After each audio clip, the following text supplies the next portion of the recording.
Арслано што му и пренесе магарињата на дрваро преку река. Чита Александар Станојков. Еден дрвар си терал 12 магариња, собрани од мало, да му носи дрва и да му зема по еден грош на тоар, да со тие пари да ја гледа куќата и да си рани челатата. За многу години што одил и никој пат некое големо зло не беше го нашло, како што го нашло еден ден. Идејќи со тоарени магариња до една река суодолица силно дотечена, застанал да се дума и да се мисли као да ја преази реката. Никако Есап не му ваќало као да ја прегази, чунки носела дрвје и камење, оде погоре, подолу, нигде не му ваќаше умот. Леле, јас сиромав си велел, што се чини чаре, рекава се поеќе дотечува и не се смалува, да и натера магариња во река ќе се удаат, после што прам јас сиромав. Жалејќи дрваро така, го чул еден арслан што се нашол тога и тамо, да му дошол близу да му поможи и му рекол: не бој се бре дрваре, еве ја ќе ти поможам. Ти да тереј магариња во река и јас ти начекувам да не ја однесе удолу и ќе те извам на онаа страна. Ако ми го сториш тоа добро, брате Арслане, му рекол дрваро, дури сум жив, нема да ти го заборавам. Ела сега ти помене дрваре, да ти кажам каде е реката поразлеана, да и натераш магарињата. Отишол дрваро по Арслано и му кажал кај била реката разлеана и таму и дотерал магарињата и со помошта од Арслано сите магариња поминале отаде река и тој останал одааде река, од што му било страв да ја гази реката. Аман бре брате Арслане, ами мене како ќе ми поможиш да ја прегазам река? Ела, качи се на вратов и ќе те преминам, му рекол Арсланот и го зел нарамо да го пренесол преку река. Благодарам ти, брате Арслане, за доброто што ми го стори и биди уверен оти ќе ти донесам еден голем бакшиш која ќе дојдам пак на дрва. Си потерал магарињата и си отишол дома. По 2-3 дни отишол од вечер на дрва да и паси магарињата и се нашол со Арслано. Здраво живо сториле и го канил Арслано да ноќева во неговата пештера. Отишол дрварот во пештерата при Арслано и му курдисал една царска вечера. Јал, пил дрваро, дури му било доста и се ватиле во разговор. Ова било, она било, дошло збор да се валат кои зверои се појунаци. Арслано велело ти мечките биле појунаци од арсланите, а пак дрваро велел арсланите се појунаци, при се што му била главата као на куче. Како? Главата ми била као на куче? Му рекол Арслано. Ја кажи уште еднаш да чујам. Таква ви е заправо, као на куче, при се што сте многу јунаци. Тој кусур спроти мене го имате. Муцките ви се као долгманести малце, што ве грди. Колку за тоа имаш право, пријателе. Муцката ми е малце долгманеста. Ја земи ја секирата и одсечи ја малцета да ме заприлега, му рекол Арслано. Ма како бидува тоа нешто јас да ти го сторам на твоето добро што ми го стори, бе братко, му рекол дрварот. Добро.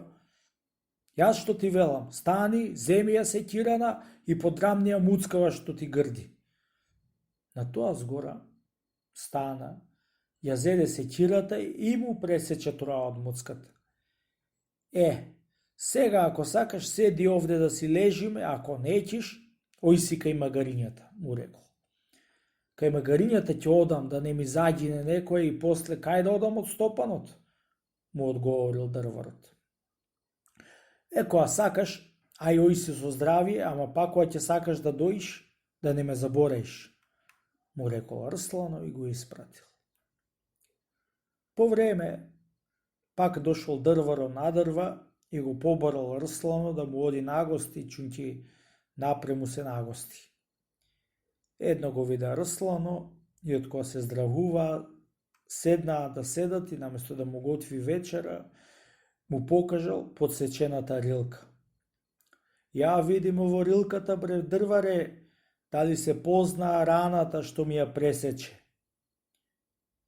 Го погледа во рилката и не се познаало никаков белек од рана. Не се познаа, пријателе, му рекол дрварот, никаков белек немат од пресеченото. Право си, кажал дрваре, никаков белек нема на муцката, а зборо што ми го рече, оти муцката ми била као на куче, во срцево ми влезе и никако нема да ми оздрави.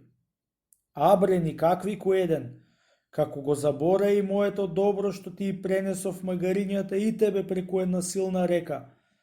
Од која ти избавив, ми такса голем бакшиш да ми донесиш. При се што не ми донесе, јас те пречекав со голем ќев и те гоштеав со сите убајање. На сите добриње што ти направив, ти што ќе ми речиш? Муцката моја прилегала на куче? Ти мене ме стори токму со едно куче, при се што сум цар на сите зверои. Еве за тебе што треба. Го вати и го искина на 300 парчиња што не припознаат добро и за доброто враќа зло. Поголем залак голтни и поголема реч не речи, што рекле стари. Ај уште една. Спроти ова има и една друга што се прикажува за една мечка што изгледала едно дете и од која пораснало детето го испратила да си оди во градо и да живее помеѓу луѓето. По некоја година му се посакало на момчето да се ја види мечката и ја пошло една вечер нагости. Од која се испрашале како живеат, се навечерале и си легнале, која што си лежале и напред, као мајка и син. Утрото, од која станале од спиење, го прашала мечката као поминала со спиење заедно со неа. Арно спав, мајко, ама едно лошо што ти смрди плотта, ти ки не пара можев да те трпам, му рекло. Која го чула мечката тој збор, доста га беше ја паднало на срце и му рекла: земи ја, синко, секирана и расцепи ми ја главата. При многото неќење на детето, кандисало да земи секирата, ја зело и ја расцепило главата. И го испратила да си оди. Па дојди, синко, ако ме милуваш да ме видиш, му рекла. Оти сум ти била мајка, сум те дојала и сум те излекувала. Си отишло момчето в град и по многу време пак му отишло. Од која се поздравиле, му рекла: ја види ме на главата, бре, синко, кај што ми ја расцепи со секирата, дали има уште рана? Погледало момчето и видело оти нема рана. Нема, мајко, ни рана, ни па се познаа, ја рекло. Вистина, таа рана не се познаа, синко, ама речта што ми ја рече, оти ми смрди плотта, ми стои во мислата и нема никогаш да ја заборавам. Зато еден човек што не припознава добро и за зло враќа зло, не треба да биде жив. Ете за тебе вака треба. На тоа згора го вати и го искина на 300 парчиња. Ете кој не мисли и не иџвака зборовите која ќе и речиш што пати.